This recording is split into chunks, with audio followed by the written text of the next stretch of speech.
অঞ্চলে প্রত্যেকটা বাড়িতে, প্রত্যেকটা গ্রামে, প্রত্যেকটা সমাজে বিএনপির ঘাঁটি হিসেবে, সাধারণ ভাইয়ের ঘাঁটি হিসেবে পরিচিত। আপনারা জানেন মোহাম্মদ শাহজাহান এই অঞ্চলের মাটি ও মানুষের নেতা। তিনি দীর্ঘদিন এই অঞ্চলের রাজনীতি করেছে, এই অঞ্চলের মানুষের সেবা করেছে, এই অঞ্চলের মানুষের খোঁজ খবর নিয়েছেন। তিনি এই অঞ্চলে প্রত্যেকটা বাড়ি চিনেন, প্রত্যেকটা ঘর চিনেন, প্রত্যেকটা নেতা কর্মীকে চিনেন। আপনাদেরকে তিনি অত্যন্ত ভালোবাসেন, এটি আমি দেখেছি গত বন্যার সময় সাধারণ ভাই এই অঞ্চলে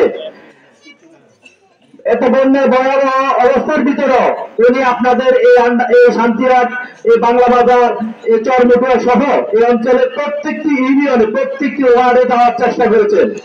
সাধারণ ভাই আপনাদেরকে ভালোবাসে।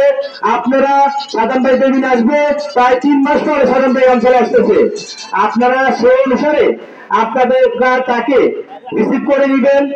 আমরা নোয়াখালী সদর উপজেলার প্রত্যেকটি অঙ্গ সংগঠন যদি আন্তরিকভাবে কাজ করি তাহলে আগামী দিনে দুটি জিনিস ঘটবে। এক, দল সুসংগঠিত হবে।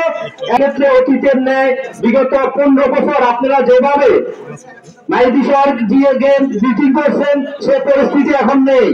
এখন পরিস্থিতি অনেকটাই মুক্ত বাতাসে আপনারা সাধারণ ভাই যেদিন আসবে সেদিন ব্যাপকভাবে উপস্থিতি ঘটে আমরা সাধারণ ভাইয়ের নোয়াখালী সাধারণ ভাইয়ের ঘাঁটি, সদর উপজেলা সাধারণ ভাইয়ের ঘাঁটি, আন্ডারসরি সাধারণ ভাইয়ের ঘাঁটি সেটি প্রমাণ করব।